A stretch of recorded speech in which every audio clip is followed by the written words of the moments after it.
haven't done a thought video in a while about how things have been affecting me, but so I figured I'd do one here. I got a little bit of time. I just got back on the trail after a day and a half in Salida, and something kind of came to mind recently. The thing that my grandfather used to say a lot. He was a World War II vet, and you know, the trail brings you ups and the trail brings you downs, and my grandpap always used to say, you know, you have to take the crookeds with the straights, which, you know, is a lumber reference for going to the lumber yard. He was a construction guy.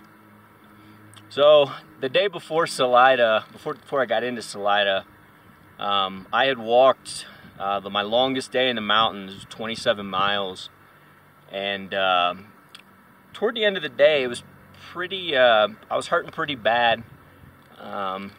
Had a storm roll through with some hail, so I essentially, you know, 7 or 8 o'clock at night was, you know, probably at like 24, 25 miles, and was, you know, cold, wet, tired, and hungry. And my beacon of hope, and the reason I was continuing to walk, was I was set to meet up with Scarecrow at Marshall Pass. And he was going to have pizza and some soda, because that's where he was getting back on the trail. So I was very excited for that. Unfortunately, and I didn't know this at the time, you know, the road got washed out due to a mudslide. They got 4 inches of rain right on the other side of the mountain where the road comes up, and it washed out the road basically. So he was unable to get up there. Well, I rolled in there at like 9:30 at night. I'd walked for 30 minutes with a under headlamp, and he was nowhere to be found, and I was unfamiliar with the area, so I had wandered around for a while, and ended up finding, you know, a couple people that were still awake but had pitched tents, and I thought maybe he was camped nearby. There was also a cabin there that was like for, you know, seasonal use for like snowmobilers and some other things, and I was told that that might be a place that he would be, and but I didn't know where it was, and the folks that were camping kind of pointed me in that direction. So I headed direct toward the light that I could see on the horizon, which then took me through a knee-deep marsh en route there, and it turns out he was not there. There were some other people that were camping there, and sounded a little scared to have someone in the you know, dark of night yelling for Scarecrow.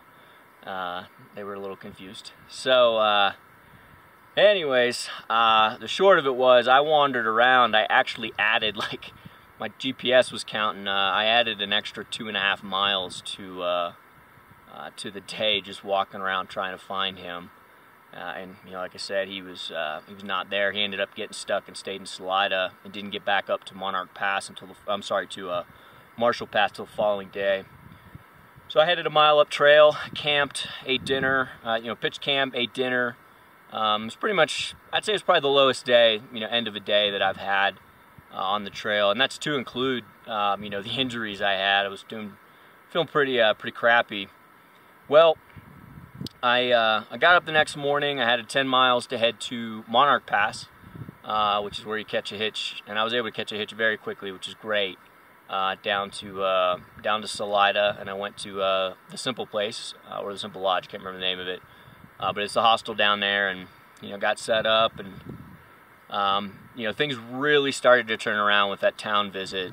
You know, and I generally enjoy my time out on the trail, but you know, being in town's, you know, pretty nice thing to do. And when I got in, I actually, you know, checked my email, and you know, one of the things that I very much was kind of coming out here to do with this program on the trail was to kind of figure out what my passion was going to be and what I really wanted to do with my life moving forward. And, you know, to kind of fully explain that, I got out of the Army on terms that were not really my own. I had wanted to serve, you know, pretty much since 9/11 happened. I was a junior in high school, and that kind of turned things for me, and I ended up getting an ROTC scholarship to a civilian school in Pittsburgh, and went there for a year and didn't really like it too much. And then so I reapplied to the service academies because I had applied for them in high school and didn't get in. I ended up getting into West Point, so I went to West Point and then off to flight school. Got qualified in the Black Hawk, and then got assigned to the 10th Mountain Division in Fort Drum, New York. And 8 months later, after getting to the division, I was in Afghanistan for a year as a platoon leader and assistant operations officer. And I had some medical issues that grounded me from flying, and which was a huge hit because I really loved flying. It wasn't oftentimes my primary duty, unfortunately. As a commissioned officer, I was doing the flight schedule and maintenance and helping out with other stuff. I was wearing a bunch of hats, but I really did enjoy flying. And when that went away, and then I found out that I was going to be having to get out of the Army. That was a big hit to me. It was kind of a very huge kind of loss of identity and sense of purpose. So I did what most junior military officers that are getting out do. I went through a junior military officer recruiting firm, and I got placed with a Fortune 50 company doing logistics. And after about 10 months, I didn't really like that, so I transferred to another portion of the business inside of that company. Did that for a while, and I still was just not content with it. And I've heard about Warrior Hike, and said, hey, here's an opportunity for me to go really spend some time and think about what I want to do. So things really turned around when I was in Salida. I checked my email, and I found out that I got accepted to the University of Pittsburgh's Masters in Business Administration program. So I'm going to be, starting January, I'm going to be pursuing an MBA at Pitt, back home in Pittsburgh, which I really haven't lived at home in Pittsburgh for like over 10 years.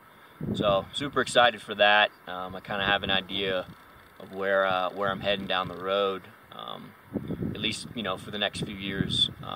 Pretty much going to school. But in addition to that, I also really have kind of thought that I maybe want to work down the road in the veteran community and to try to help other veterans. And the thing that I've kind of settled on, I think, and very much want to see this through, and it'll be a long-term project, is after having talked to so many of the Vietnam veteran guys and learning how their war memorial, the wall in D.C. came to be, I think that that is something that the Global War on Terror generation needs. We're going to need a memorial on the mall. And the way that came to be was a nonprofit organization stood up by a guy named Jan Scruggs, and in 5 years they, from 77 is when he stood up as nonprofit. 82 is when the wall was commissioned and commemorated and opened in D.C. on the National Mall. So I very much want to do the same thing. There's some restrictions on it now as far as what you can build on the mall. You have to have like a 10-year standoff from the end of hostilities for a conflict before you can build a war memorial. But I think that that's something that would be a very worthwhile endeavor, and even if it's not a paying job right out of the gate, I think I want to set up a nonprofit to start work toward raising the funds to make sure that happens for my generation of warriors that raised their hand and went forward and served abroad for our country. So I'm really excited for the future. Like I said, I feel like this this walk and all the things that I've experienced thus far, despite the medical problems with which were all on my feet, ironically, the dog bite, the blister, and the broken foot. All the setbacks that I've had, I really feel like that this has benefited me tremendously, and I'm really excited, looking forward to the future now. So, at any rate, I'm gonna get walking here before the afternoon storm is rolling.